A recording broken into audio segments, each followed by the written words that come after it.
हरिः ओम्।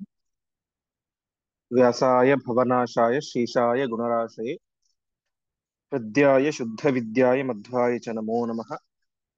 नारायणाय परिपूर्णगुणार्णवाय विश्वोदय स्थितिरयो नियतिप्रदाय ज्ञानप्रदाय विबुधासुरसौख्यदुःख सत्कारणाय वितताय नमो नमस्ते। ಶ್ರೀಗುರುಭ್ಯೋ ನಮಃ. ಹರಿ ಓಂ. 15-16 ವಯಸ್ಸಿನ ಆ ರಾಜಕುಮಾರ ಎಲ್ಲರೂ ಕೂಡ ಸೇರಿಕೊಂಡು ಇಡೀ ಜಗತ್ತಿಗೆ ಪ್ರಾಣವನ್ನು ಕೊಡುವಂತಹ ಆ ಭೀಮಸೇನ ದೇವರನ್ನ ಕೊಲ್ಲಬೇಕು ಅಂತ ತೀರ್ಮಾನ ಮಾಡಿದರು. ಅವರಿಗೆ ಅನಿಸಿದ್ದು ಹೀಗೆ: ನಮ್ಮಲ್ಲಿರುವಂತಹ ಪರಾಕ್ರಮದಿಂದಾಗಿ ಭೀಮಸೇನನನ್ನ ಕೊಲ್ಲಿಕ್ಕೆ ಸಾಧ್ಯ ಇಲ್ಲ, ಯಾಕೆಂದ್ರೆ ಅವರು ಮಹಾಬಲಾಢ್ಯ. ಹಾಗಾಗಿ ಏನಾದರೂ ಕೂಡ ಛದ್ಮ ಪ್ರಯೋಗತಃ ಮೋಸ ಮಾಡಿ ವಂಚನೆ ಮಾಡಿ ಭೀಮಸೇನನ್ನ ಕೊಲ್ಲಬೇಕು. ಆ ನಿಟ್ಟಿನಲ್ಲಿ ಅವರು ಮೊದಲು ಮಾಡಿದಂತಹ ಒಂದು ಕಾರ್ಯ, ಭೀಮಸೇನ ದೇವರ ಮೇಲೆ ಸಮುದ್ರ ಮಥನ ಸಂದರ್ಭದಲ್ಲಿ ಬಂದಂತಹ ಹಾಲಾಹಲ ವಿಷವನ್ನ ಪ್ರಯೋಗ ಮಾಡಿದರು. ಆದರೆ ಆ ವಿಷವನ್ನ ಭೀಮಸೇನ ದೇವರು ಜರಯಾಂಚಕಾರ ಜೀರ್ಣಿಸಿಕೊಂಡು ಬಿಟ್ಟರು. ಆ ವಿಷದ ಏನು ಪರಿಣಾಮವೂ ಕೂಡ ಭೀಮಸೇನನ ಮೇಲೆ ಆಗಲಿಲ್ಲ ಅಂತ ಇಷ್ಟು ಹಿಂದಿನ ಪಾಠ. ಇಂದು 72ನೇ ಶ್ಲೋಕದಿಂದಾಗಿ ಪ್ರಾರಂಭ. ಜೀರ್ಣೇ ವಿಷೇ ಕುಮತಯ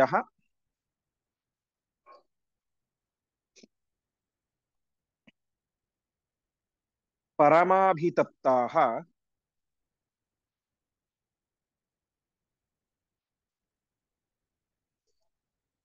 ಪ್ರಾಸಾದಮಾಶು ವಿದಧುಃ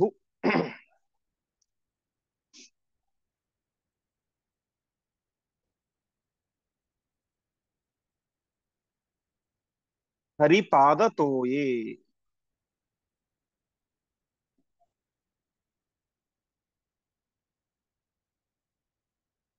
ಜ್ಞಾತ್ವಾ ಯೂತ್ಸು ಮುಖತಃ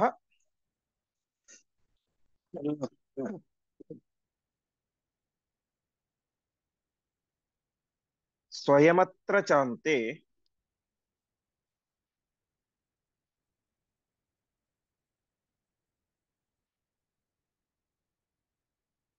ತುಶ್ವಾಪ ಮಾರುತಿರಮ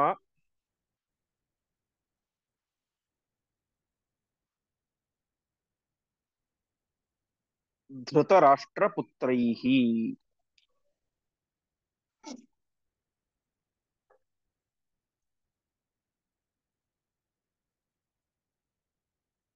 ಪದಚ್ಛೇದ. ಜೀರ್ಣೆ ವಿಷೆ ಕುಮತಯಃ ಪರಮಾಭಿತಪ್ತಾಃ ಪ್ರಾಸಾದಂ ಆಶು ವಿದದುಃ ಹರಿಪಾದತೋಯೇ. ಜ್ಞಾತ್ವಾ ಯೂತ್ಸು ಮುಖತಃ ಸ್ವಯಂ ಅತ್ರ ಚ ಅಂತೆ ಸುಶ್ವಾಪ ಮಾರುತಿಃ ಅಮಾ ಧೃತರಾಷ್ಟ್ರಪುತ್ರೈಃ. ಗೊತ್ತಾಯಿತು ದುರ್ಯೋಧನಾದಿಗಳಿಗೆ ನಾವು ಹಾಕಿದಂತಹ ವಿಷ ಏನು ಪರಿಣಾಮ ಆಗಲಿಲ್ಲ ಭೀಮಸೇನದ ಮೇಲೆ ಅಂತ. ವಿಷಯ ಜೀರ್ಣೆ, ವಿಷ ಎಲ್ಲವೂ ಕೂಡ ಜೀರ್ಣವಾಗಿ ಹೋಗಿಬಿಡುತ್ತು. ಆವಾಗ ಕುಮತಯ, ಕೆಟ್ಟ ಬುದ್ಧಿಯಂತಹ ಈ ಎಲ್ಲ ಕೌರವಾದಿಗಳೆಲ್ಲರೂ ಕೂಡ ಪರಮಾಭಿತಪ್ತ, ತುಂಬಾ ದುಃಖಪಟ್ಟರು. ಅಯ್ಯೋ ನಾ ಹಾಕಿದಂತಹ ವಿಷ ಎಲ್ಲವೂ ಕೂಡ ವ್ಯರ್ಥ ಆಯ್ತಲ್ಲ, ಭೀಮಸೇನ ಸಾಯ್ಲಿಲ್ಲಲ್ಲ ಅಂತ. ಸರಿ, ಈ ಪ್ಲಾನ್ ಇಲ್ಲದೆ ಹೋದ್ರೆ ಇನ್ನೊಂದು ಪ್ಲಾನ್ ಮಾಡೋಣ ಅಂತ ಅವರೇನ್ ಮಾಡಿದ್ರು, ಹರಿಪಾದ ತೋಯೆ, ತೋಯ ಅಂದ್ರೆ ನೀರು, ಹರಿಪಾದ ತೋಯ ಪರಮಾತ್ಮನ ಪಾದೋದಕ ಯಾವುದು? ಗಂಗಾ ನದಿ. ಆ ಗಂಗಾ ನದಿಯ ತೀರದಲ್ಲಿ ತಾವೇನ್ ಮಾಡಿದ್ರು, ಪ್ರಾಸಾದಂ, ಒಂದು ಉಪ್ಪರಿಗೆ ಮನೆ, ಮಾಳಿಗೆ ಮನೆಯನ್ನ ನಿರ್ಮಾಣ ಮಾಡಿದ್ರು. ಅಂದ್ರೆ ಉದ್ದೇಶ ಏನು? ಎಲ್ಲರನ್ನು ಕರೆದುಕೊಂಡು ಹೋಗಿ ಮಲಗುವುದು. ಮಲಗಿದಾಗ ಈ ಭೀಮಸೇನನನ್ನ ರಾತ್ರಿ ಸಂದರ್ಭದಲ್ಲಿ ಗಂಗಾ ನದಿಯ ಪ್ರವಾಹದಲ್ಲಿ ಬಿಸಾಕಿ ಬಿಡೋದು, ದುಡಿ ಬಿಡುವುದು. ಮಲಗಿದಾಗ ಸಹಜ ಎಚ್ಚರ ಇರೋದಿಲ್ಲ. ಆ ಸಂದರ್ಭದಲ್ಲಿ ಭೀಮಸೇನನನ್ನ ಗಂಗೆಗೆ ಹಾಕಿಬಿಟ್ರೆ ಗಂಗಾ ನದಿ ನಿರಂತರವಾಗಿ ಹರಿತಾ ಇರುವಂತಹ ಅತ್ಯಂತ ಆಳದ ನದಿ, ಅದರಲ್ಲಿ ಹಾಕಿದಾಗ ಭೀಮಸೇನ ಸತ್ತು ಹೋಗ್ತಾನೆ ಎನ್ನುವಂತಹ ಹಿನ್ನೆಲೆಯಲ್ಲಿ ಆ ಕೌರವಾದಿಗಳೆಲ್ಲರೂ ಕೂಡ ಆ ಒಂದು ಗಂಗಾ ನದಿಯ ಪ್ರವಾಹದ ಹತ್ತಿರ ಈ ರೀತಿಯಾದಂತಹ ಒಂದು ಮಾಳಿಗೆ ಮನೆಯನ್ನ ನಿರ್ಮಾಣ ಮಾಡಿದರು. ಇದನ್ನು ಕೂಡ ಆ ಯೂತ್ಸು ಭೀಮಸೇನ ಹೇಳಿದ. ನೋಡಿ ಎಷ್ಟು ಸಾತ್ವಿಕ. ತಾನು ಸ್ವಯಂ ತನ್ನ ಅಣ್ಣ ತಮ್ಮಂದಿರು ಈ ರೀತಿಯ ಪ್ಲಾನ್ ಮಾಡ್ತಾ ಇದ್ರು ಕೂಡ ಇದರಿಂದಾಗಿ ಪರಮ ಸಾತ್ವಿಕನಾದಂತಹ ಭೀಮಸೇನನಿಗೆ ಏನು ತೊಂದರೆಯಾಗಬಾರದು ಎನ್ನುವಂತಹ ಕಾಳಜಿಯಿಂದಾಗಿ, ವಾಸ್ತವಿಕವಾಗಿ ಭೀಮಸೇನ ದೇವರಿಗೆ ಯಾವುದು ಕೂಡ ಏನು ಆಗೋದಿಲ್ಲ, ಆದರೆ ಅದರ ಯೂತ್ಸುವಿನ ಒಂದು ಹೇಳುವಿಕೆಯ ಹಿನ್ನೆಲೆಯಲ್ಲಿ ಇದ್ದದ್ದು ಈ ಅಂಶ. ಭೀಮಸೇನಿಗೆ ಏನಾಗಬಾರ್ದು, ಅವನು ಪರಮ ಸಾತ್ವಿಕ. ಅವನು ಮುಂದೆ ಹಸ್ತಿನಾವತಿಯನ್ನು ಆಳಿದರೆ ಪ್ರಜೆಗಳು ಸಂತೋಷವಾಗಿರ್ತಾರೆ ಎನ್ನುವಂತ ಇಷ್ಟೆಲ್ಲ ಹಿನ್ನೆಲೆಯಲ್ಲಿ ಅವನು ಏನ್ ಮಾಡಿದ, ಭೀಮ ನಿನ್ನನ್ನು ಕೊಲ್ಲಬೇಕು ಅಂತ ಪ್ರಯತ್ನ ಮಾಡಿದ್ದಾರೆ. ಈ ಮಾಳಿಗೆ ಮನೆ ಎಲ್ಲವೂ ಕೂಡ ಏನೋ ವಿಶ್ರಾಂತಿ ಪಡೀಲಿಕ್ಕೆ, ಸಂತೋಷ ಪಡಲಿಕ್ಕೆ ಅಲ್ಲ, ನಿನ್ನನ್ನು ಕೊಲ್ಲಲಿಕ್ಕೆ ಹುಷಾರಾಗಿರು ಎಂಬುದಾಗಿ ಹೇಳಿದ. ಅದನ್ನು ತಿಳಿದುಕೊಂಡಂತಹ ಭೀಮಸೇನ ದೇವರು ತಾವೇ ಮಾಡಿದ್ರು, ಧೃತರಾಷ್ಟ್ರ ಪುತ್ರೈಹಿ ಅಮ, ಅಮ ಅಂದ್ರೆ ಜೊತೆಗೆ ಅಂತ, ಎಲ್ಲ ಕೌರವರೊಟ್ಟಿಗೆ ತಾವೇ ಮಾಡಿದ್ರು ಆ ಮನೆಯಲ್ಲಿ ಮಲಗಿದರು. ಮನೆಯಲ್ಲಿ ಮಲಗಿದರು, ತಾವೆಲ್ಲಿ ಮಲಗಿದ್ರು ಅಂತಂದ್ರೆ ಅಂತೆ ಸ್ವಯಂ ಸುಶ್ವಾಪ, ತಾವೇ ಕೊನೆಯಲ್ಲಿ ಮಲಗಿದ್ರು ಅಂತೆ. ಕೊನೆಯಲ್ಲಿ ಮಲಗೋದು ಅಂತಂದ್ರೆ ಬೀಳಿಸ್ಲಿಕ್ಕೆ ಈಸಿ ಆಗ್ಲಿ ಅಂತ. ಹೀಗೆ ಮನೆ ಇದ್ರೆ ಈ ತುದಿಯಲ್ಲಿ ಭೀಮಸೇನ ಮಲಗಿದ್ರು, ಗಂಗಾ ನದಿ ಇದೆ ಅದು ಇಲ್ಲೇ ಕೆಳಗಡೆ. ಹೀಗೆ ಅಷ್ಟೆಲ್ಲ ಗೊತ್ತಿದ್ದರೂ ಕೂಡ ಭೀಮಸೇನ ದೇವರು ಏನ್ ಮಾಡಿದ್ರು, ಆ ಒಂದು ಉಪ್ಪರಿಗೆಯ ಮನೆಯ ತುದಿಯಲ್ಲಿ ಕೊನೆಯಲ್ಲಿ ತಾವು ಮಲಗಿಕೊಂಡ್ರು. ಮುಂದೆ ದೋಷಾನ್ ಪ್ರಕಾಶಯಿತುಮೇವ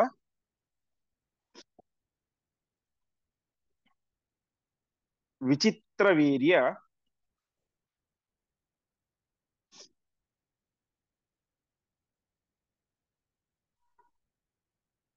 ಪುತ್ರಾತ್ಮಜೇಷು ನೃವರಂ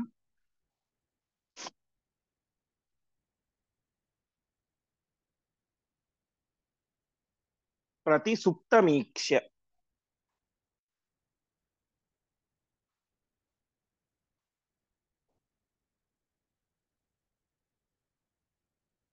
ಬದ್ಧ್ವಾಭಿಮಂತ್ರಣ ದೃಢೈಃ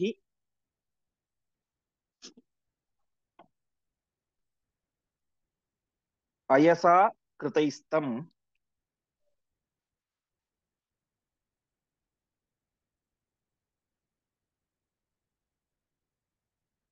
ಪಾಶೈರ್ವಿಚಿಕ್ಷಿಪುರುದೆ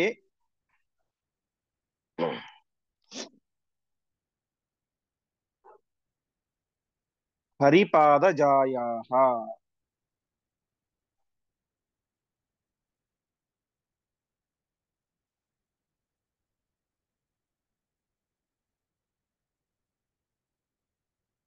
ಪದಚ್ಛೇದ. ದೋಷಾನ್ ಪ್ರಕಾಶಯಿತುಂ ಏವ ವಿಚಿತ್ರವೀರ್ಯ ಪುತ್ರಾತ್ಮಜೇಷು ನೃವರಂ ಪ್ರತಿಸುಪ್ತಂ ಈಕ್ಷ್ಯ ಬದ್ಧ್ವಾ ಅಭಿಮಂತ್ರಣ ದೃಢೈಃ ಅಯಸಾ ಕೃತೈಃ ತಂ ಪಾಶೈಃ ವಿಚಿಕ್ಷಿಪುಃ ಉದೇ ಹರಿಪಾದಜಾಯಾಃ. ಅಲ್ಲ, ಭೀಮಸೇನರಿಗೆ ಎಲ್ಲ ಗೊತ್ತಿತ್ತು, ಸ್ವಯಂ ತಾವು ಸರ್ವಜ್ಞರು, ಅದರಿಂದಲೂ ಗೊತ್ತಿತ್ತು. ಲೋಕದ ದೃಷ್ಟಿಯಲ್ಲಿ ಯೂತ್ಸು ಒಂದು ಹೇಳಿದ್ದ, ಅದರಿಂದಲೂ ಗೊತ್ತಾಗಿತ್ತು. ಇಷ್ಟೆಲ್ಲ ಗೊತ್ತಿದ್ದರೂ ಕೂಡ ತಾವು ಬೇಕಂತಾನೇನೆ ಅಲ್ಲಿ ಮಾಳಿಗೆ ಮನೆಗೆ ಹತ್ತಿದ್ಯಾಕೆ, ಅದರಲ್ಲೂ ಕೂಡ ಕೊನೆಯಲ್ಲಿ ಮಲಗಿದ್ಯಾಕೆ ಅಂತ ಸಹಜವಾಗಿ ಪ್ರಶ್ನೆ ಬಂದಾಗ ಅದಕ್ಕೆ ಆಚಾರ್ಯರು ನಿರ್ಣಯವನ್ನು ಕೊಡ್ತಾ ಇದ್ದಾರೆ. ಭೀಮಸೇನ ದೇವರು ಯಾಕೆ ಹೀಗೆ ಮಾಡಿದ್ರು ಅಂತಂದ್ರೆ, ವಿಚಿತ್ರ ವೀರ್ಯ ಪುತ್ರಾತ್ಮಜೇಶು, ವಿಚಿತ್ರ ವೀರ್ಯನ ಪುತ್ರ ಧೃತರಾಷ್ಟ್ರ, ಅವನ ಆತ್ಮಜ ಮಕ್ಕಳು, ಅರ್ಥಾತ್ ಕೌರವಾದಿಗಳು, ದುರ್ಯೋಧನಾದಿಗಳು, ದುರ್ಯೋಧನ ಮುಂತಾದಂಥವರ ದೋಷಾನ್ ಪ್ರಕಾಶಯಿತು, ಅವರಲ್ಲಿರುವಂತಹ ಆ ಕೆಟ್ಟ ಬುದ್ಧಿ, ಆ ಬಾಲ್ಯದ ವಯಸ್ಸಿನಲ್ಲಿಯೇನೆ ಒಬ್ಬ ವ್ಯಕ್ತಿಯನ್ನ, ಅದರಲ್ಲೂ ಕೂಡ ತಮ್ಮ ಸಹೋದರನನ್ನ ಕೊಲ್ಲುವಷ್ಟು ದುರ್ಬುದ್ಧಿ ಈ ದುರ್ಯೋಧನಾದಿಗಳಿಗೆ ಇದೆ ಎನ್ನುವಂತಹ ವಿಚಾರವನ್ನ ಪ್ರಕಾಶಯಿತುಮೇವ, ಜಗತ್ತಿಗೆ ಗೊತ್ತಾಗಬೇಕು, ಲೋಕಕ್ಕೆ ಗೊತ್ತಾಗಬೇಕು. ಆ ಒಂದು ಹಿನ್ನೆಲೆಯಲ್ಲಿ ಭೀಮಸೇನ ದೇವರು ಏನ್ ಮಾಡಿದ್ರು, ತಾವು ಮಲಗಿಕೊಂಡರು. ಇಷ್ಟೆಲ್ಲಾ ವಿಚಾರ ಗೊತ್ತಿದ್ದರೂ ಕೂಡ ಯಾಕೆ ಮಲಗಿದ್ದು ಅಂತಂದ್ರೆ, ಅವರ ದುರ್ಬುದ್ಧಿ ಜಗತ್ತಿಗೆ ಗೊತ್ತಾಗಬೇಕು ಎನ್ನುವಂತಹ ಹಿನ್ನೆಲೆಯಲ್ಲಿ ಭೀಮಸೇನ ದೇವರು ಮಲಗಿದ್ರು. ಸರಿ, ಮಲಗಿದ ಆದಾಗ ನೃವರಂ ಪ್ರತಿಸುಪ್ತಂ ಈಕ್ಷ್ಯ, ನೃವರ ಅಂತಂದ್ರೆ ಜೀವೋತ್ತಮ, ವರ ಅಂದ್ರೆ ಶ್ರೇಷ್ಠ, ನೃ ಅಂದ್ರೆ ಮನುಷ್ಯರು, ಜೀವರು, ಜೀವೋತ್ತಮರಾದಂತಹ ಭೀಮಸೇನ ದೇವರು ಪ್ರತಿಸುಪ್ತ ಮಲಗಿದನ್ನು ದುರ್ಯೋಧನಾದಿಗಳು ನೋಡಿದರು. ಸರಿ, ಇದೇ ಸರಿಯಾದಂತಹ ಸಂದರ್ಭ, ಭೀಮಸೇನನ್ನ ಎತ್ತಿ ಗಂಗೆಗೆ ಬಿಸಾಕಬೇಕು. ಸರಿ, ಗಂಗೆಗೆ ಎತ್ತಿ ಬಿಸಾಕಿದರೆ ಭೀಮಸೇನ ಮಹಾಪರಾಕ್ರಮಶಾಲಿ, ಅವಶ್ಯವಾಗಿ ಆರಾಮವಾಗಿ ಈಜಾಡ್ಕೊಂಡು ಮೇಲೆದ್ದು ಬಂದ್ಬಿಡ್ತಾನೆ. ಹಾಗಾಗಿ ಅವರೇನು ಇನ್ನೊಂದು ಪ್ಲಾನ್ ಮಾಡಿದ್ರು ಅಂತಂದ್ರೆ, ಬದ್ಧ್ವಾ ಅಭಿಮಂತ್ರಣ ದೃಢೈಹಿ ಅಯಸಾ ಕೃತೈಹಿ ಪಾಶೈಹಿ, ಭೀಮಸೇನ ದೇವರ ಮೇಲೆ ದೃಢೈಹಿ ಗಟ್ಟಿಯಾದಂತಹ ಅಯಸಾ ಕೃತೈಹಿ, ಅಯ ಅಂತಂದ್ರೆ ಕಬ್ಬಿಣ, ಕಬ್ಬಿಣದಿಂದ ಮಾಡಿದಂತಹ ಪಾಶಗಳನ್ನ ಅರ್ಥಾತ್ ಕಬ್ಬಿಣದ ಸರಪಳಿಗಳನ್ನ ಕಟ್ಟಿದ್ರು ಅಂತೆ. ಅವರಿಗೆ ಭೀಮಸೇನ ದೇವರ ಮೇಲೆ ಎಷ್ಟು ಹೆದರಿಕೆ ಅಂತಂದ್ರೆ ಬರೀ ಬಿಸಾಕಿದ್ರು ಎದ್ದು ಬರ್ತಾರೆ, ಕಬ್ಬಿಣದ ಸರಪಳಿಯನ್ನು ಕಟ್ಟಿ ಬಿಸಾಕಿದರೂ ಎದ್ದು ಬರುವಂತ ಸಾಧ್ಯತೆ ಇದೆ. ಹಾಗಾಗಿ ಬರೀ ಕಬ್ಬಿಣದ ಸರಪಳಿ ಬೇಡ, ಅಭಿಮಂತ್ರಣ ದೃಢೈಹಿ, ಆ ಕಬ್ಬಿಣದ ಸರಪಳಿಗೆ ಅನೇಕ ರೀತಿಯಾದಂತಹ ಅಥರ್ವ ವೇದದ ಮಂತ್ರಗಳಿಂದಾಗಿ, ವಾಮಾಚಾರ ಮುಂತಾದಂತಹ ದುಷ್ಟ ಕಾರ್ಯಗಳಿಗೆ ಬಳಸುವಂತಹ ಮಂತ್ರಗಳನ್ನ ಉಪಯೋಗಿಸಿಕೊಂಡು ಏನ್ ಮಾಡಿದ್ರು, ಅದರಲ್ಲಿ ಅಭಿಮಂತ್ರಣ ಮಾಡಿದ್ರು ಅಂತೆ. ಮೊದಲೇ ಸಹಜವಾಗಿ ಗಟ್ಟಿಯಾದಂತಹ ಕಬ್ಬಿಣದ ಸರಪಳಿ, ಅದರ ಜೊತೆಗೆ ಮಂತ್ರಶಕ್ತಿಯ ಬಲವು ಕೂಡ ಅದರಲ್ಲಿ ತುಂಬಿದೆ. ಅಂತಹ ಮಂತ್ರಶಕ್ತಿಯ ಬಲದಿಂದ ಗಟ್ಟಿಯಾದಂತಹ ಆ ಕಬ್ಬಿಣದ ಸರಪಳಿಗಳನ್ನ ಭೀಮಸೇನ ದೇವರ ಮೇಲೆ ಕಟ್ಟಿ, ಅದರಿಂದಾಗಿ ಭೀಮಸೇನನ್ನ ಕಟ್ಟಿ ತಾವೇನ್ ಮಾಡಿದ್ರು, ಹರಿಪಾದ ಜಾಯಾಹ ಉದೆ, ಉದೆ ಪರಮಾತ್ಮನ ಪಾದದಿಂದ ಹುಟ್ಟಿದಂತಹ ಉದ ಅಂದ್ರೆ ನೀರು, ಅಂದ್ರೆ ಗಂಗಾ ನದಿ, ಗಂಗಾ ನದಿಯಲ್ಲಿ ಭೀಮಸೇನನ್ನ ವಿಚಿಕ್ಷಿಪುಹು ಎಸೆದು ಬಿಟ್ಟರು. ಹೀಗೆ ವಿಷಪ್ರಯೋಗ ವ್ಯರ್ಥ ಆದಾಗ ಗಂಗಾ ನದಿಯಲ್ಲಿ ಮಂತ್ರದಿಂದ ಬಲಿಷ್ಠವಾದಂತಹ ಆ ಕಬ್ಬಿಣದ ಸರಪಳಿಗಳನ್ನ ಕಟ್ಟಿ ಭೀಮಸೇನ ದೇವರನ್ನ ಬಿಸಾಕಿದರು. ಮುಂದೆ ತತ್ಕೋಟಿ ಯೋಜನ ಗಭೀರಂ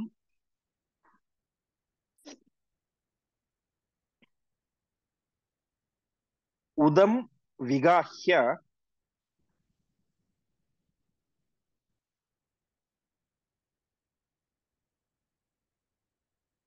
ಭೀಮೋ ವಿಜೃಂಭಣತಃ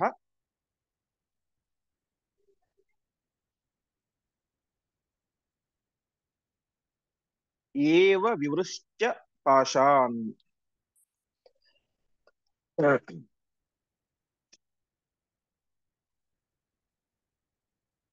ಉತ್ತೀರ್ಯ ಸಜ್ಜನಗಣಸ್ಯ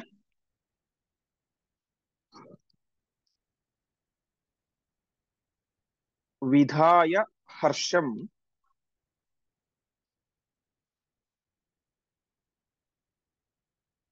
ತಸ್ಥಾವನಂತಗುಣ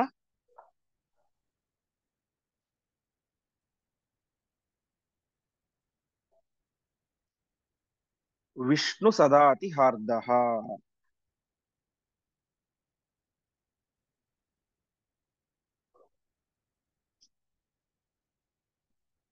ಪದಚ್ಛೇದ.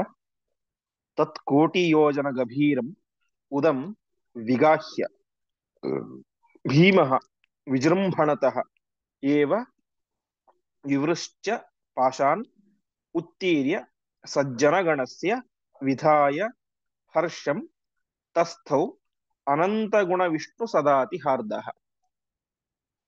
ಭೀಮಸೇನ ಎಂಥವನು, ಅನಂತ ಗುಣ ವಿಷ್ಣು ಸದಾತಿ ಹಾರ್ದಃ, ಅನಂತ ಗುಣ ಪರಿಪೂರ್ಣನಾದಂತಹ ವಿಷ್ಣುವಿನಲ್ಲಿ, ಪರಮಾತ್ಮನಲ್ಲಿ ಸದಾ ಅತಿಹಾರ್ದಃ, ಸದಾ ಕಾಲ ತಮ್ಮ ಮನಸ್ಸನ್ನ ಇಟ್ಟಂಥವ್ರು, ಅರ್ಥಾತ್ ಅವರಲ್ಲಿ ನಿರಂತರವಾಗಿ ಭಕ್ತಿಯನ್ನ ಮಾಡುವಂಥವ್ರು ಭೀಮಸೇನ ದೇವರು. ಅಂತಹ ಭೀಮಸೇನ ದೇವರು ಗಂಗೆಯಲ್ಲಿ ಬಿದ್ದರು. ಗಂಗೆ ಯಾವುದು ಸಾಮಾನ್ಯ ನದಿಯಲ್ಲ, ತತ್ ಕೋಟಿ ಯೋಜನ ಗಭೀರಂ, ಕೋಟಿ ಯೋಜನದಷ್ಟು ಆಳ ಇದೆ ಅಂತೆ.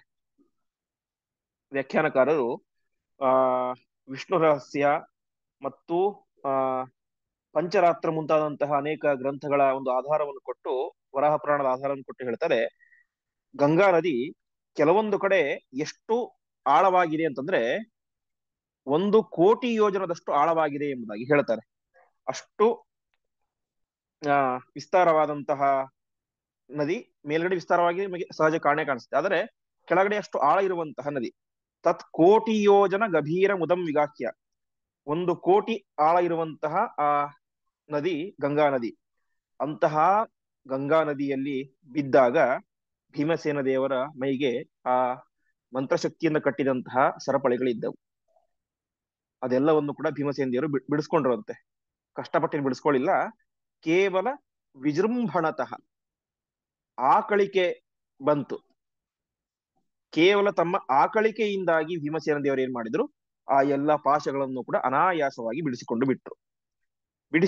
ಬಿಟ್ಟು ಮೇಲ್ಗಡೆ ಎದ್ದು ಬರ್ತಾರೆ. ಅದನ್ನು ನೋಡಿದಂತಹ ಸಕಲ ಸಜ್ಜನರಿಗೂ ಕೂಡ ವಿಶಿಷ್ಟವಾದಂತಹ ಹರ್ಷ, ಆನಂದ ಆಯಿತು ಎಂಬುದಾಗಿ ತಿಳಿಸ್ತಾ ಇದ್ದಾರೆ. ಒಟ್ಟಿನಲ್ಲಿ ಆ ಗಂಗಾ ನದಿಯಲ್ಲಿ ಹಾಕಿದಂತಹ ಪ್ರಯತ್ನವು ಕೂಡ ವ್ಯರ್ಥ ಆಯಿತು. ಮಧ್ವಯುಜದಲ್ಲಿ ಪಂಡಿತಾಚಾರ್ಯರು ಹೇಳುವಂತೆ ಪ್ರಮಾಣ ಕೋಟೆ ಸಹಿ ಹೇಲಯಾಗ ನಿದಂ ಜಗಜ್ಜೀವನ ನೇತ್ರ ಚಿತ್ರಂ ಅಂತ ಅಲ್ಲಿಯೂ ಕೂಡ ಪಂಡಿತಾಚಾರ್ಯರು ಕೋಟಿ ಯೋಜನ ಆಳವಾದಂತಹ ನದಿ ಎಂಬುದಾಗಿ ಏನು ಹೇಳ್ತಾರೆ. ಇಂತಹ ಗಂಗಾ ನದಿಯಿಂದಾಗಿ ಭೀಮಸೇನ ದೇವರು ಅನಾಯಾಸವಾಗಿ ಮೇಲೆದ್ದು ಬಂದರು. ಹೀಗೆ ಮಾಡಿದಂತಹ ಎರಡೂ ಪ್ರಯತ್ನಗಳು ಕೂಡ ವ್ಯರ್ಥ ಆಯಿತು. ಮುಂದೆ ಇನ್ನೊಂದು ಪ್ರಯೋಗವನ್ನು ಕೂಡ ಮಾಡ್ತಾ ಇದ್ದಾರೆ. ತಂ ವೀಕ್ಷ್ಯ ದುಷ್ಟವನಸಃ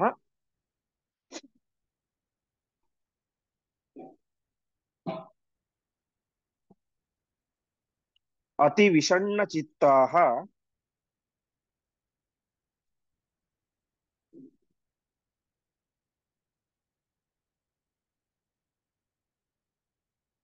ಸಮ್ಮಂತ್ರ್ಯ ಭೂಯ ಉರು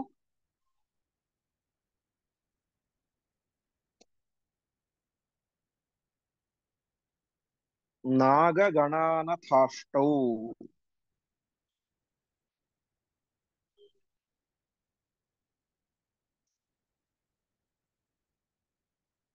ಶುಕ್ರೋಕ್ತ ಮಂತ್ರ ಬಲತಃ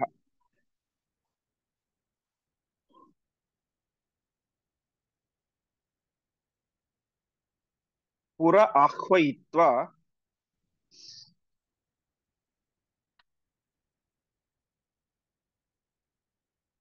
ಪಶ್ಚಾತ್ ಸುಪಂಜರಗತಾನ್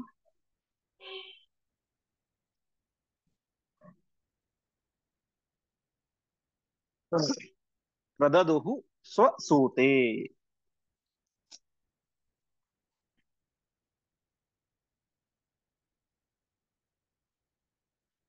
ಪದಚ್ಛೇದ. ತಂ ವೀಕ್ಷ್ಯ ದುಷ್ಟ ಮನಸಃ ಅತಿ ವಿಷಣ್ಣ ಚಿತ್ತಾಃ ಸಮ್ಮಂತ್ರ್ಯ ಭೂಯಃ ಉರು ನಾಗಗಣಾನ್ ಅಥ ಅಷ್ಟೌ. ಶುಕ್ರೋಕ್ತ ಮಂತ್ರ ಬಲತಃ ಪುರಃ ಆಹ್ವಯಿತ್ವ ಪಶ್ಚಾತ್ ಸುಪಂಜರಗತಾನ್ ಪ್ರದದುಹು ಸ್ವಸೂತೆ. ಭೀಮಸೇನ ಅನಾಯಾಸವಾಗಿ ಮೇಲೆದ್ದು ಬಂದ. ಅವನನ್ನು ನೋಡಿ ವೀಕ್ಷ ನೋಡಿ ಈ ಕೆಟ್ಟ ಮನಸ್ಸಿನ ಕೌರವರೆಲ್ಲರಿಗೂ ಕೂಡ ಅತಿ ವಿಷಣ್ಣ ಚಿತ್ತ, ಮತ್ತೆ ತುಂಬಾ ಬೇಸರ ಆಯಿತು. ಮತ್ತೆ ಭೀಮ ಬದುಕಿ ಬಂದ್ಬಿಟ್ನಲ್ಲ ಅಂತ. ಮತ್ತೆ ಎಲ್ಲರೂ ಕೂಡ ಸೇರಿದರು. ಮತ್ತೆ ಸಮ್ಮಂತ್ರ್ಯ ಮತ್ತೊಂದು ಸಭೆಯನ್ನು ಮಾಡಿದರು. ಮುಂದೆ ಮಾಡಿದಂತಹ ನಿರ್ಧಾರ ಯಾರು ಕೂಡ ಊಹೆ ಮಾಡ್ಲಿಕ್ಕೆ ಆಗದೆ ಇರುವಂತಹ ನಿರ್ಧಾರ. ಅಂದ್ರೆ ಆಗಿನ ಕಾಲದ ರಾಜ ಮಹಾರಾಜರಾಗಲಿ ಎಲ್ಲರೂ ಕೂಡ ಒಂದು ಊಹೆ ಮಾಡ್ಲಿಕ್ಕೆ ಕೂಡ ಆಗದೆ ಇರುವಂತಹ ನಿರ್ಧಾರ. ಅದು ಏನಂತ ಹೇಳಿದ್ರೆ, ನಾಗಲೋಕದಿಂದಾಗಿಯೇನೆ ಅಷ್ಟ ಕುಲದ ನಾಗಗಳನ್ನು ಕರೆಸುವಂತಹ ಒಂದು ನಿರ್ಧಾರ.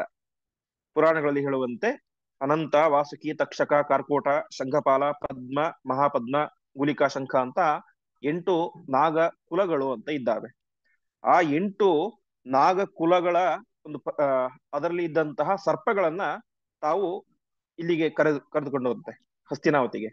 ಅದೇಗ್ ಸಾಧ್ಯ ಆಯ್ತು? ಅವೇನು ಸಾಮಾನ್ಯ ಹಾವುಗಳಂತೆ ಭೂಮಿ ಮೇಲೆ ಓಡಾಡುವಂತಹ ಹಾವುಗಳಲ್ಲ, ನಾಗಲೋಕದಲ್ಲಿ ಇರುವಂತಹ ಹಾವುಗಳು. ಅದನ್ನ ಇಲ್ಲಿ ಹೇಗೆ ಕರೆಸಿದ್ರು ಅಂತಂದ್ರೆ, ಶುಕ್ರೋಕ್ತ ಮಂತ್ರ ಬಲತಃ, ಶುಕ್ರಾಚಾರ್ಯರು ಉಪದೇಶ ಮಾಡಿದ್ರು ಮಂತ್ರಗಳನ್ನ ಶಕುನಿಗೆ. ಆ ಮಂತ್ರದ ಬಲದಿಂದಾಗಿ ಅಷ್ಟಕುಲ ನಾಗಗಳನ್ನ, ಉರು ನಾಗಗಣಾನ್ ಅಥ ಅಷ್ಟೌ, ಆ 8 ನಾಗಗಳ ಗಣಗಳನ್ನ ಆ ಮಂತ್ರದ ಬಲದಿಂದಾಗಿ ತಾವೇ ಮಾಡಿದ್ರು. ಆ ಪುರ ಆಹ್ವಯಿತ್ವ, ತಮ್ಮ ಪಟ್ಟಣಕ್ಕೆ ಕರೆಸಿಕೊಂಡ್ರು. ಕರೆಸಿಕೊಂಡು ಅದನ್ನೇನ್ ಮಾಡಿದ್ರು? ಸುಪಂಜರಗತಾನ್, ಒಳ್ಳೆ ಪಂಜರದಲ್ಲಿ, ಗಟ್ಟಿಯಾದಂತಹ ಒಳ್ಳೆ ಪಂಜರದಲ್ಲಿ ಆ ಎಲ್ಲಾ ನಾಗಗಳನ್ನು ಕೂಡ ಇಟ್ಟು ಏನ್ ಮಾಡಿದ್ರು? ಪ್ರದದುಹು ಸ್ವಸೂತೆ. ಸೂತ ಅಂತಂದ್ರೆ ರಥ ಓಡಿಸುವಂತಹ ವ್ಯಕ್ತಿ, ದುರ್ಯೋಧನನ ರಥ ಓಡಿಸುವಂತಹ ವ್ಯಕ್ತಿಗೆ ಆ 8 ಸರ್ಪಗಳನ್ನು ಕೂಡ, ಸರ್ಪ ಕುಲದ ನಾಗಗಳನ್ನ, ಬರೀ 8 ಹಾವು ಇದ್ದದ್ ಮಾತ್ರ ಅಲ್ಲ, ಆ 8 ಕುಲಗಳು, ಅದರಲ್ಲಿ ಅನೇಕ ಸಾವಿರಾರು ಲಕ್ಷಾಂತರ ಹಾವುಗಳು ಇರ್ತವೆ. ಆ ಎಲ್ಲಾ ಹಾವುಗಳನ್ನು ಕೂಡ ತೆಗೆದುಕೊಂಡು ಹೋಗಿ ಸೂತನ ಹತ್ರ ರಥವನ್ನು ಓಡಿಸುವಂತಹ ಸಾರಥಿಯನ್ನ ಕೊಟ್ರು. ಹೀಗೆ ಭೀಮಸೇನನನ್ನ ಕೊಲ್ಲಲಿಕ್ಕೆ ಏನೇನು ಪ್ರಯತ್ನ ಮಾಡ್ಲಿಕ್ಕೆ ಸಾಧ್ಯನೋ ಆ ಎಲ್ಲ ಪ್ರಯತ್ನಗಳನ್ನು ಕೂಡ ಆ ಭೀಮಸೇನ, ಶಕುನಿ ಎಲ್ಲರೂ ಕೂಡ ಸೇರಿಕೊಂಡು ಮಾಡ್ತಾ ಇದ್ದಾರೆ. ಹೀಗೆ 8 ಕುಲಗಳ ನಾಗಗಳನ್ನು ಕೂಡ ಅಲ್ಲಿಗೆ ತಂದು ಅವರು ಭೀಮಸೇನನನ್ನು ಕೊಲ್ಲಬೇಕು ಅಂತ ಪ್ರಯತ್ನ ಮಾಡ್ತಾ ಇದ್ದಾರೆ. ಮುಂದೆ ದುರ್ಯೋಧನೇನ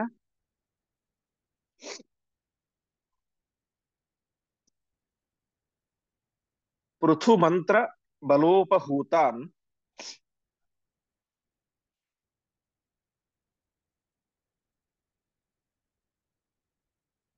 ತತ್ಸಾರಥಿ ಫಣಿಗಣಾನ್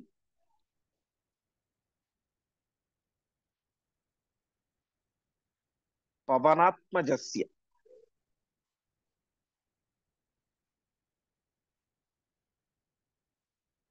ಸುಪ್ತಸ್ಯ ವಿಸ್ತೃತ ಉರಸಿ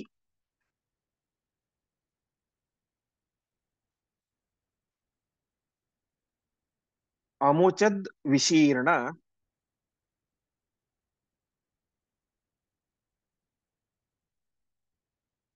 ದಂತಾಹ ಬಭೂವುಃ ಅಮುಂ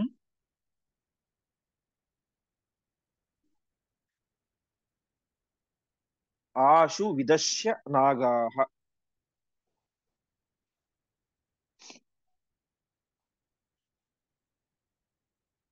ಪದಚ್ಛೇದ. ದುರ್ಯೋಧನೇನ ಪೃಥುಮಂತ್ರ ಬಲೋಪಹೂತಾನ್ ತತ್ಸಾರಥಿ ಫಣಿಗಣಾನ್ ಪವನಾತ್ಮಜಸ್ಯ ಸುಪ್ತಸ್ಯ ವಿಸ್ತೃತ ಉರಸಿ ಅಮುಚತ್ ವಿಶೀರ್ಣದಂತಾಹ ಬಭೂವುಃ ಅಮುಂ ಆಶು ವಿದಶ್ಯ ನಾಗಾಹ.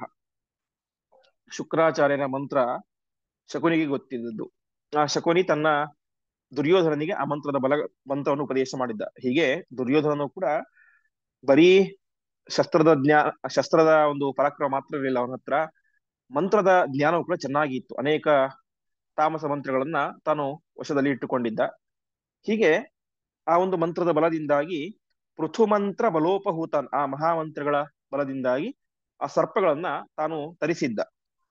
ಆ ಎಲ್ಲ ಸರ್ಪಗಳನ್ನು ಕೂಡ ಸಾರಥಿಯ ಕೈಯಲ್ಲಿ ಕೊಟ್ಟ. ತತ್ಸಾರಥಿ, ಆ ಸಾರಥಿ ಏನ್ ಮಾಡಿದ? ಫಣಿಗಣಾನ್, ಫಣಿ ಫಣಿ ಅಂತಂದ್ರೆ ಹಾವು, ಫಣ ಅಂದ್ರೆ ಹೆಡೆ ಅಂತ. ಯಾರಿಗೆ ಫಣ ಇದೆಯೋ ಅವನು ಫಣಿ. ಫಣಿಗಣಾನ್, ಸರ್ಪದ ಸಮೂಹಗಳನ್ನ, ಆ ಎಲ್ಲ ಹಾವುಗಳನ್ನು ಕೂಡ ಆ ಸಾರಥಿ ಏನ್ ಮಾಡಿದ? ಸುಪ್ತಸ್ಯ, ಭೀಮಸೇನ ಮಲಗಿದ್ದಾನೆ. ಪವನಾತ್ಮಜಸ್ಯ, ಪವನಾತ್ಮಜ ಅಂದ್ರೆ ಭೀಮಸೇನ ದೇವರು. ಮಲಗಿದಂತಹ ಭೀಮಸೇನ ದೇವರ ವಿಸ್ತೃತ ಉರಸಿ, ವಿಸ್ತಾರವಾದಂತಹ ಎದೆ, ಭೀಮಸೇನ ದೇವರ ಎದೆ ಅತ್ಯಂತ ವಿಶಾಲವಾದಂತಹ ಲಕ್ಷಣ ಭರಿತವಾದಂತಹ ಎದೆ. ಆ ಎದೆಯ ಮೇಲೆ ಹಾಕಿದ. ಹಾಕಿದ ತಕ್ಷಣ ಸಹಜವಾಗಿ ಹಾವುಗಳ ಗುಣ ಕಚ್ಚುವುದು. ಆ ಎಲ್ಲ ಹಾವುಗಳು ಕೂಡ ಭೀಮಸೇನ ದೇವರನ್ನ ವಿದಶ್ಯ, ಕಚ್ಚಿತು. ಕಚ್ಚಿದಾಗ ಏನಾಯ್ತು? ವಿಶೀರ್ಣ ದಂತಾಹ, ಆ ಹಲ್ಲು, ಹಾವುಗಳ ಹಲ್ಲೆಲ್ಲವೂ ಕೂಡ ಏನಾಯ್ತು? ವಿಶೀರ್ಣ, ಪುಡಿ ಪುಡಿಯಾಗಿ ಬಿಟ್ಟುವಂತೆ. ಈ ರೀತಿಯಾಗಿ ಭೀಮಸೇನನನ್ನ ಕಚ್ಚಿದಂತಹ ಎಲ್ಲ ಹಾವುಗಳು ಕೂಡ ತಮ್ಮ ಹಲ್ಲುಗಳನ್ನೇ ಕಳೆದುಕೊಂಡು ಬಿಟ್ಟು. ಈ ರೀತಿಯಾಗಿ ಆ ಮಂತ್ರದ ಬಲದಿಂದಾಗಿ ಕರೆಸಿದಂತಹ ಅಷ್ಟನಾಗ ಕುಲಗಳ ಆ ಹಾವುಗಳ ಸಮೂಹ ಎಲ್ಲವೂ ಕೂಡ ಭೀಮಸೇನನನ್ನ ಕಚ್ಚಿ ತಮ್ಮ ಹಲ್ಲುಗಳನ್ನೇ ಕಳೆದುಕೊಂಡು ಬಿಟ್ಟು, ಹೊರತು ಭೀಮಸೇನಿಗೆ ಅದರಿಂದಾಗಿ ಕಿಂಚಿತ್ತೂ ಕೂಡ ಹಾನಿಯಾಗಲಿಲ್ಲ, ನೋವಾಗಲಿಲ್ಲ, ವಿಷವಂತೂ ಏರಲೇ ಇಲ್ಲ. ಹೀಗೆ ದುರ್ಯೋಧನ ಮಾಡಿದಂತಹ ಈ ಪ್ರಯತ್ನವು ಕೂಡ ವ್ಯರ್ಥ ಆಯಿತು. ಮುಂದೆ ಕ್ಷಿಪ್ತ್ವಾ ಸುದೂರ ಉರು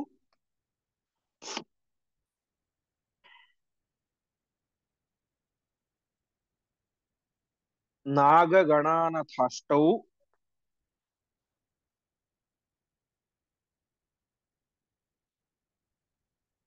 ತದ್ವಂಶಜಾನ್ ಸವಿನಿಹತ್ಯ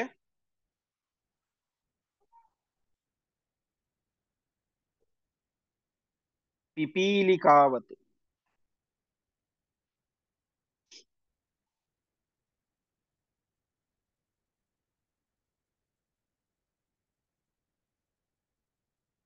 ಜಘ್ನೇ ಚ ಸೂತಂ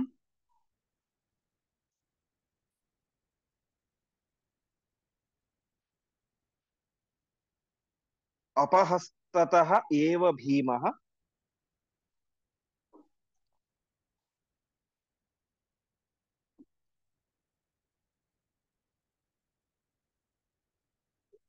ಸುಶ್ವಾಪ ಪೂರ್ವವತ್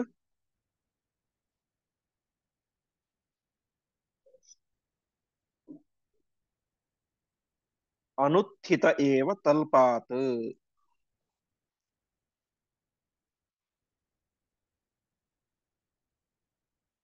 ಪದಚ್ಛೇದ.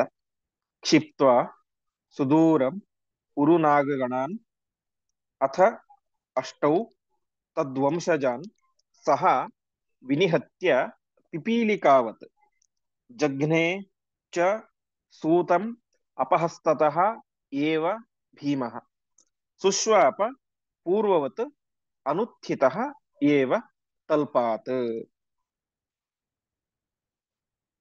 ಭೀಮಸೇನ ದೇವರು ತಮ್ಮ ಎದೆಯ ಮೇಲೆ ಬಿದ್ದಂತಹ ಆ ಉರು ನಾಗಗಣಾನ್ ಅಥವಾ ಅಷ್ಟ ನಾಗ ಆ ಒಂದು ಗುಂಪುಗಳನ್ನ ತಾವೇ ಮಾಡಿದ್ರು, ಸುದೂರಂ ಕ್ಷಿಪ್ತ ತುಂಬಾ ದೂರಕ್ಕೆ ಎಸೆದು ಬಿಟ್ರು.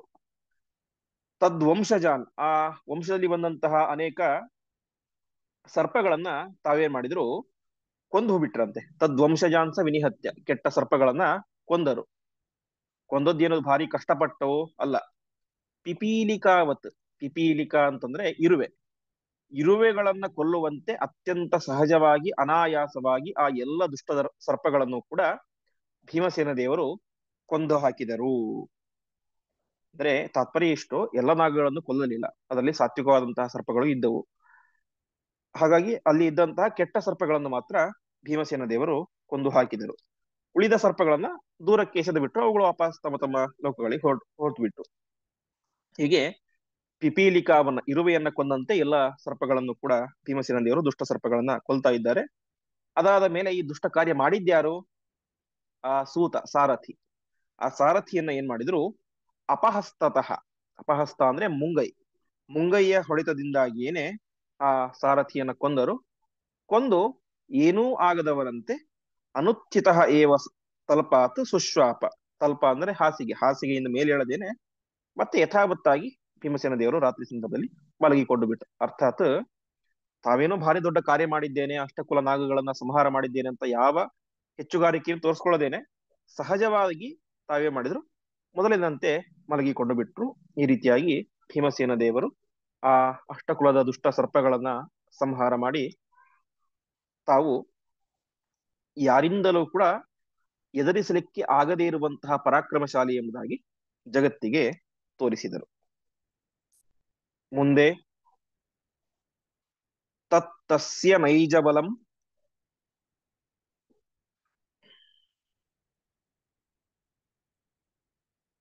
ಅಪ್ರತಿಮಂ ನಿರೀಕ್ಷ್ಯ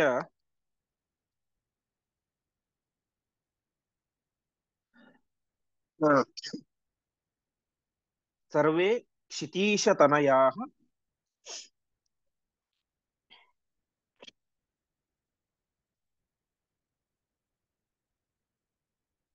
ಅಧಿಕಂ ವಿಷೇದುಃ.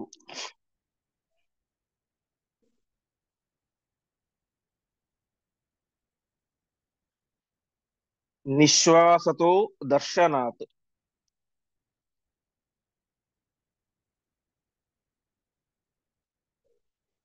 ಅಪಿ ಭಸ್ಮ ಏಷಾಂ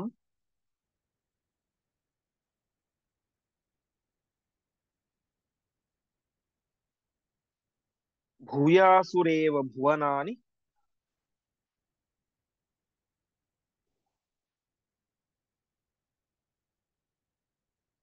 ತತೆ ಮೃಷಾಸನ್.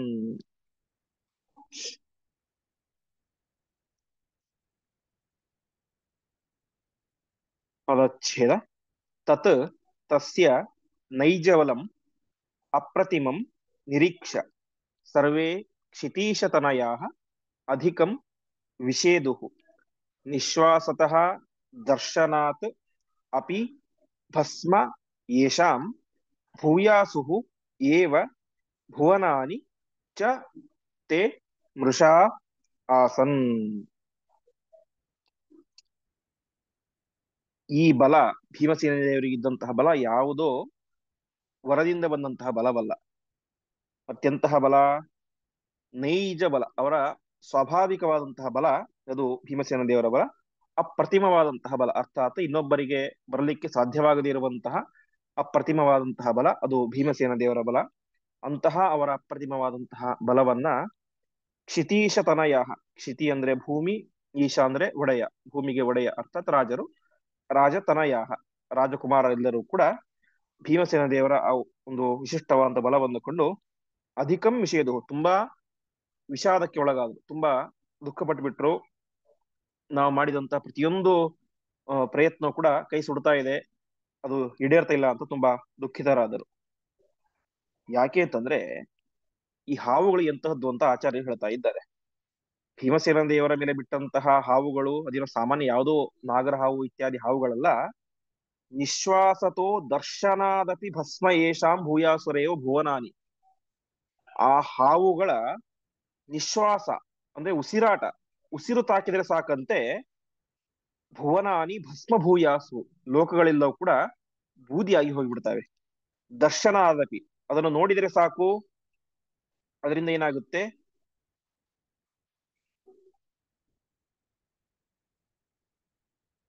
ಲೋಕಗಳೆಲ್ಲವೂ ಕೂಡ ಬೂದಿಯಾಗಿ ಹೋಗ್ತವೆ. ಅಂತಹ ಭಯಾನಕವಾದಂತಹ ಹಾವುಗಳು ದುರ್ಯೋಧನ ಮಂತ್ರಬಲದಿಂದಾಗಿ ತಂದಂತಹ ಹಾವುಗಳು, ಅಷ್ಟಕುಲ ನಾಗಗಳು.